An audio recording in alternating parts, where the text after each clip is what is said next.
Hey again, week after week, we have been coming again and bringing out some great stories. And here we are again with one such story that is going to touch your heart. I am Reena Dsouza.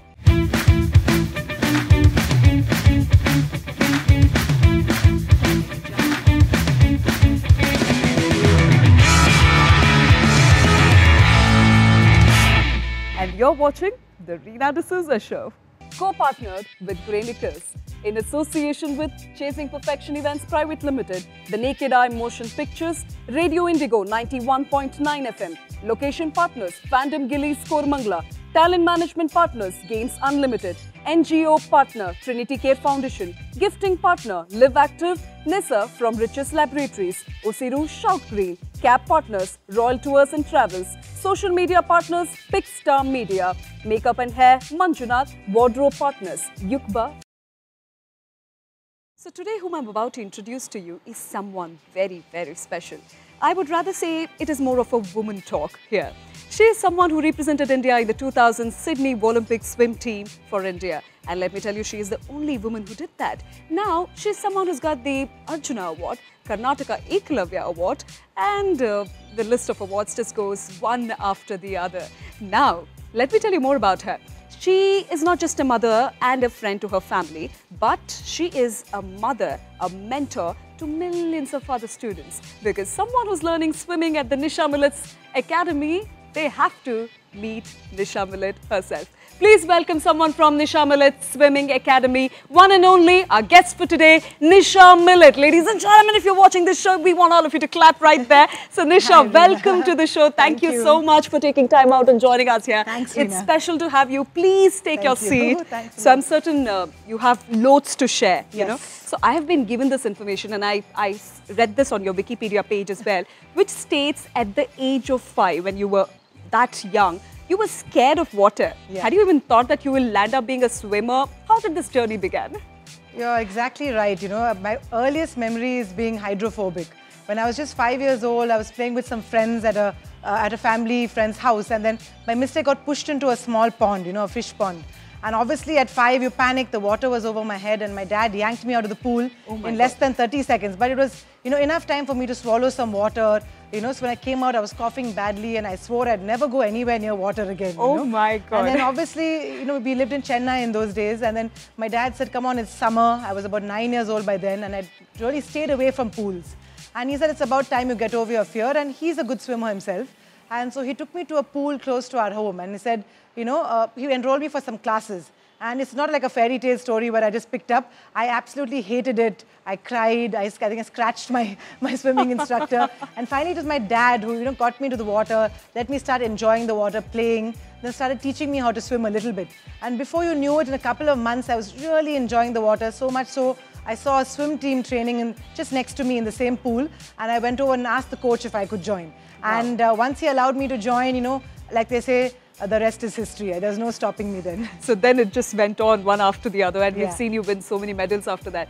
So I have been told, on a lighter note, that yours was a love marriage. Tell us more about your love story. I'm certain everybody wants to know about it. You know, I think the first part of my life was my love story with swimming. And just, you know, at the time when I was thinking about retiring, it was very tough financially for my parents. And, you know, I'd made my first Olympics. I'd narrowly missed out on the second one. And, you know, I was thinking that it was financially very difficult. And I'd finished college and I was looking at my future as well. I happened to meet a wonderful guy, my husband, Bikranjit. Met him through my sister and her now husband. And, you know, we just started talking, meeting each other. And we came from very different worlds where, you know, he would be out working late, then he'd go out with friends and parties. So sometimes he'd be coming home at 3 a.m. and I'd be waking up at 4 a.m. to go to the pool for a session, you know. So in those days, it was fun just trying to, you know, see what his world is like. He would come over to the pool to support me as well. And at that point of time, I think a lot of sports people are very scared to stop their career. Even if they know it's probably the end, they need to stop. You'll see sports people hanging on till their 40s, you know. But here I felt like, you know, I wasn't enjoying the competing anymore. I wanted to really get into swim teaching. So I made that big move. And I think definitely the fact that my husband was there through all that. A few years later, we got married. And, you know, my parents love him to death. My sister as well. And I don't think you can go through life without that supportive partner. And I'm someone who, you know, I grew up with a lot of, you know, boys swimming with me. So I'll always consider them equal. So really, he is my equal partner. We run a business together. We raised twins together. So really lucky to have found somebody like him. Lovely. So is there a story to the love story? How did it begin? Did it begin in a cafe or did it begin somewhere like this in a fandom? Yeah, actually, so I don't drink at all. Because of my swimming, I never touch alcohol. But it happened to be that my sister and her friends were sitting in a pub and having a beer. And she said, it's a Saturday night and you don't have a swim tomorrow. Why don't you come and join us? And for some reason, I said, okay. So I just went over, ordered a lime juice, sat there. And then he was there along with the rest of the group. And, we just started talking to each other. And he always said that he thought, I would be a little conceited or arrogant because he's seen me in the papers. And then when he started talking to me, we had so much in common, whether it's music, whether it's movies. And, we really hit it off. And he was very shy to kind of ask me out. And then a few days later started messaging me. And, 3 years later, popped the question when we were on a trip with friends to Thailand. And then, it's been now, we just celebrated a few weeks ago, we celebrated our 10th year anniversary. So wow, it's been congratulations on that. Thank you. So what I recall is, so Thailand can be a place where people can propose as well. Why not? That's interesting.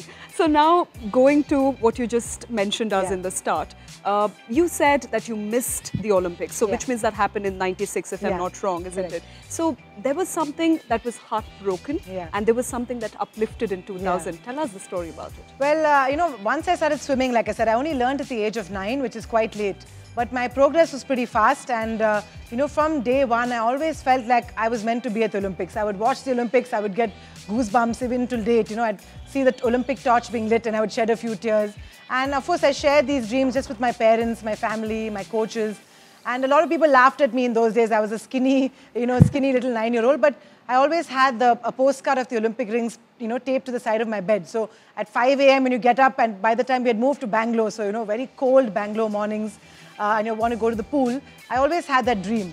So 1996, unfortunately, none of us in India made the Olympic qualifying time, which is a timing set out by the International Federation for you to qualify and actually represent India in the Olympics. Now, since nobody made it, the Federation could send anybody they want, just one male and one female, like a token representative, So, unfortunately, when we asked why I wasn't sent, they said, she's just 14, she has so many years left. Even though I was got so many more chances. There were about 3 of us women who could have been sent. And, they finally turned out that a girl who lived in America, who never really swum in India, but her father was Indian, came over and, managed to get in for the Olympics when 2 of us were there who equally, deserved to go. And that's when my dad said, listen, I'm not going to bribe any officials. I'm not going to pay off anyone. You have 4 years till the Sydney 2000 Olympics and you better put every bit of effort you can in. Work every single day.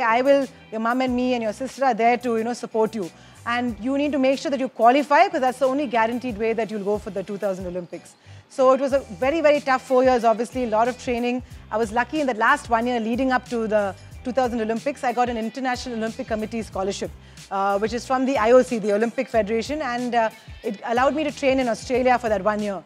And my coach here, Pradeep Kumar, who was amazing, he also said, you need that extra bit of professionalism. When I went to Australia, I had a dietitian, I had a sports psychologist, I had somebody working on my biomechanics. So all those little things, having that support system helped, and my mum came along with me, even though we had to leave my sister and my dad behind. She was there really to support me. I was only 18 at the time. And, I kind of really focused on my swimming because I was away from distractions, away from all the other stresses of life. I really focused hard. And just a few months before the Olympic qualifying time ended, I swam in the morning. In the morning we have the heats, which is not typically very, where you expect to give your best. I was aiming to do the qualifying in the evening. But I guess the fact I didn't have any pressure on me, I just felt great, like they call it the zone, you feel like you're in the zone, you can feel the water, your heart rate is perfect, your timings feel spot on, your flip turns, your dive is perfect. And, when I touched the wall, I looked up and I can't explain the feeling, I mean, it's still something that one of the closest memories to me is looking up at the scoreboard and seeing the timing and just being in shock. And then I could see my mother in the stands, jumping up and down, and my teammates, even though they're from Australia, they were so excited because they realized I had qualified. And, calling my father back at home, he's the type who's never missed a single day of my training. Even after surgery, once he came straight to the pool, to watch me compete. So the fact that he couldn't be there, but the fact that I could call him and he said, how did you do? I said, sure, I did 2 minutes, 6 seconds. And he said, hey, wait a minute, you've qualified. I'm like, yes, I have, and and that was a great year for me. I also got the Arjuna award. So I think, I was unstoppable at that point. It felt like, in some ways I had redeemed myself. I would rather say you're unstoppable even today. If you Sure, want to, you can still do it. What I recall from what you say right now is, if you can stay in the race even in those tough times, you can get through. Definitely. And I mean, all, fairy tales don't have a perfect ending. Post 2000, I had I was trying for the next Olympics and I narrowly missed out on that one. So, at some point, there's always, it comes full circle. But the fact that I was able to achieve that goal, so even my daughters who are just 5, I keep telling them, you have till the 2032 Olympics, you'll be 19. Wow! So let's try and make it to the Olympics. So you have to dream big from a young age, I think. Absolutely. I think when parents have a direction for their kids, life becomes much easier because they will also understand where to go. Definitely. Of course, the choice should be left to them because they need to make choices to it. Yes. Now I recall 2004, something big again happened. For your family's sake, you had to take some tough calls. Tell us about it. So like I said, 2000 was such a highlight of my career. I thought, I'd be at the next Olympics. I'd try and make it to a semi-final, which no Indian has ever done. And unfortunately for me at that point of time, I started having very bad back pain. Even through the Olympics, people didn't know that I had my back taped up with the surgical tape. You see a lot of the cricketers nowadays wear it. And it was just to support my back because I started having back pain.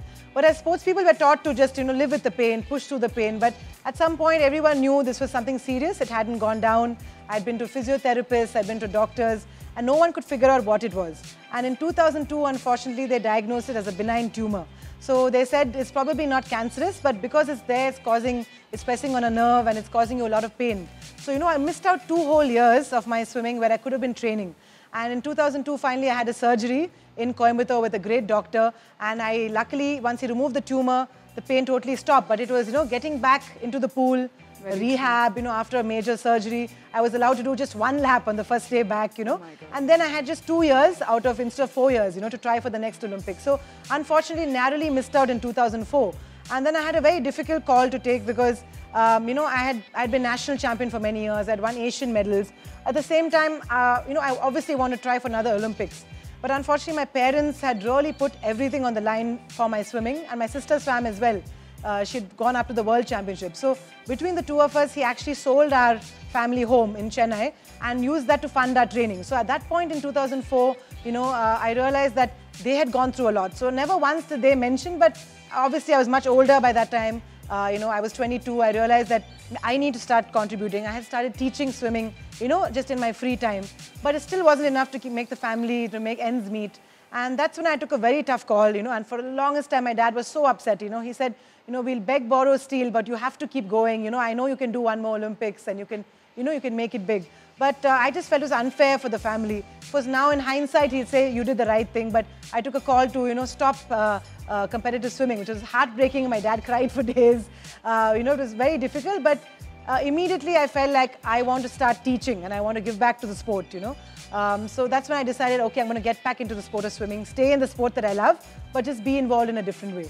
Wonderful. So I think teaching is great in its own definitely. way. But when you say your dad put in line so much, isn't it? Can you tell us more about what did happen? How was your life back there in your hometown? Correct. Was it difficult or was there a financial problem? If yes, can you define us, help us understand? Sure. I think the first thing is, first of all, we come from a middle-class family. My dad worked in MRF tires and we were always based in Chennai. At some point when I was doing so well, he realized, okay, Bangalore has the best swimmers, the best coaches. So it's time to move my daughters over there to Bangalore. So in the middle of a school year, middle of my 8th standard, he moved me. So that was very difficult coming in to new friends, and no support system. So initially I moved on my own. I stayed with another family of swimmers here. I stayed with them till my parents were able to relocate. That was one really tough thing, and then he had to quit his job and then set up his own thing. And then, because he was so involved in my swimming, he was trying to divide time between my sister and my swimming, plus his work. So he really had a tough time. My mom started working again as well to make ends meet. I would start doing a few of these small swimming camps. And like I said, at some point, I had to go abroad to do these international competitions. I was beating swimmers in India by 5-6 seconds.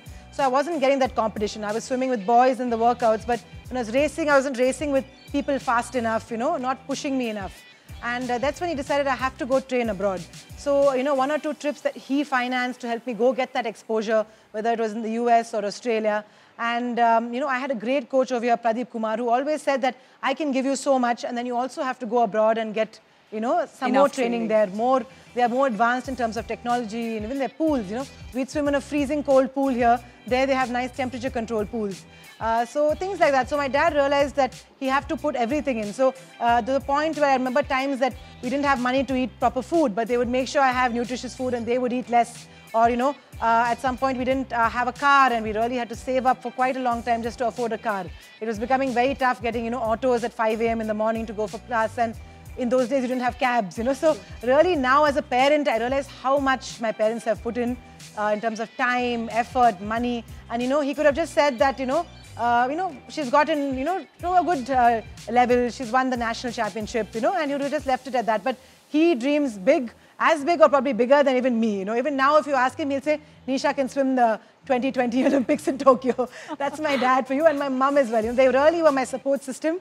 We didn't have sponsors. I would like to stop you there because before we move on, would you like to compete for 2020 Olympics? I would love one of my swimmers to compete, but yeah, the reality of how hard I need to train and how much weight I need to lose to get back to that fitness. I would love to, you know, I'm always optimistic. I have different goals, you know, in terms of fitness. I want to do an Ironman triathlon next year. Wow. I want to do a full marathon. So I'm still very much competing, trying to push myself. It's just that, you know, I feel like swimming, the chapter of my swimming competitive career is closed. But like I said, if my daughters turn out to be good swimmers and that's their dream as well, I'll be there to support them. Wonderful. And I can support your marathon by standing somewhere in the side and clicking pictures for you. You'd use all the help you can get when you're running a marathon. Yeah. No, I'm stating that I would be standing somewhere in the side and clicking pictures for you. You know, that's important.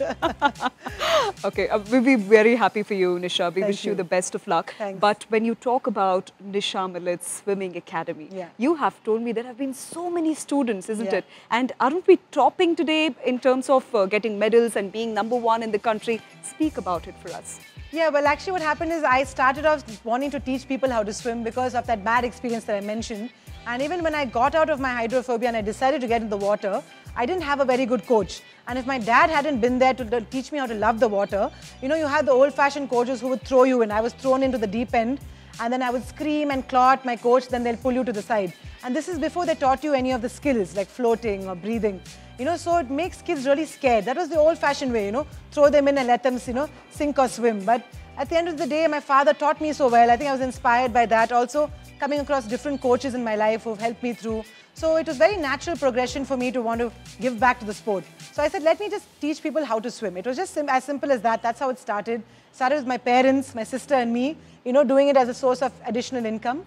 You know, I had finished my college as well, and I decided, okay, I want to be in this sport. And it was very tough because in those days we didn't have heated pools. So, you know, we would earn money for maybe 6-7 months of the year. And when the water was really cold, we wouldn't get too many swimmers who come in.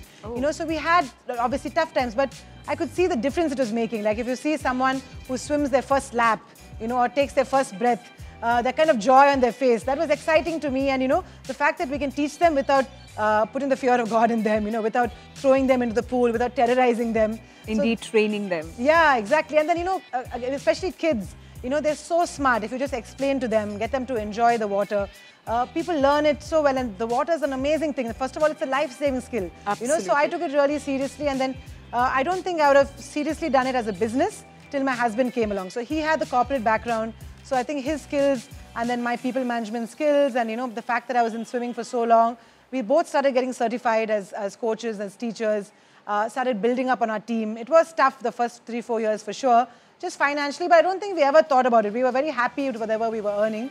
And then, you know, we started seeing more and more demand. People wanted us to come all over Bangalore. People wanted us to teach adults, to teach toddlers, you know. And that's when about 2-3 years ago, we started, we actually hooked up with something called the OzSwim. We started taking OzSwim courses, which is Australia's #1 train the trainer, certification. So now I actually train teachers as well to teach. So we've got so many education institutions, and you've also got students who are learning from you. You've got trainers learning from you. Some of them actually are swimmers and they want to become teachers, so we certify them as well. And the good thing is, you know, Australia obviously is known for their swimmers. Obviously, they're doing something right. So that's why we decided, let's do that. Let's try and improve the state of swimming in India. And then at one point last year, we had a very good opportunity to take over a 50-meter pool in Bangalore, one of the iconic pools called the Kensington Pool. Many people have had swims there, but they've, you know, the water was always green, there were always issues. So we took it as a challenge. Really, hats off to my husband, and we have a great team at our academy. Literally worked night and day for the last 1 year. Now it's been a year. We have people coming for lap swimming, almost 150 swimmers who come at 5 a.m. That's become the talk of the town is what I would say. I've heard so much about that place. Yeah, it's also got a great view of the Alsur Lake, you know, and some kind of sentiment attached to it. People come and say, my first swim was here, or, you know, it's the first time I, you know, finished a lap. And then, you know, just people have realized that swimming is an amazing sport, very low impact, so people of any age can do it. We have toddler classes from the age of 6 months, and our oldest swimmer is somebody about 84 years old. Wow. So we have that kind of range of people coming, and we started a competitive team because obviously I started wanting to, you know, get into that. But, you know, having to run a business, we have 6 other pools in Bangalore. I decided to hire a head coach, Sharath, who's really great. So our team is called the NMSA Marlins, the Nisha Millet Swimming Academy Marlins. And it's just been a year, and we're ranked now 6th out of the 13 swim teams in Bangalore. So really making our way up. We won some state medals. A couple of our swimmers have represented Karnataka at the nationals. But it's a long, hard way because we have to catch up to, you know, my old team, Baswangudi, who I trained with. So these people have 800 swimmers. You know, we just have a team of 70. But we're building up, we have great attitude, and, you know, every morning, like this morning I had a class at 5 a.m. and, you know, the one thing that wakes me up, you know, in my days it was trying to get to the Olympics, but now it is helping these kids get to their dream, whether it's swim and win a state medal, go to the nationals, or go to the Olympics and win a medal. So just, you know, enjoy swimming. Yeah, just enjoy. Some of them very clear that, you know, I have fun. I come here to have fun with my friends and fool around, and that's it, you know, and that's great. And as long as everyone's having a good time, fantastic, and our team is growing, we're happy with it. Brilliant, Nisha. So you're an athlete, you are an entrepreneur, you've spoken about the skills. How about we test your gaming skills?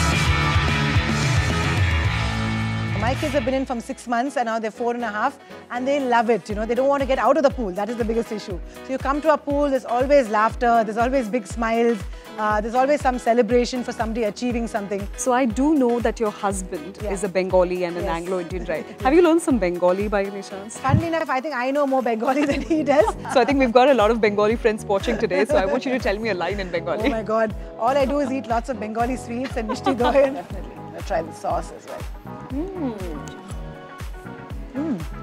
And what's the most impressive thing that you did recently? I had a lovely swim there in the sea. I can't forget that.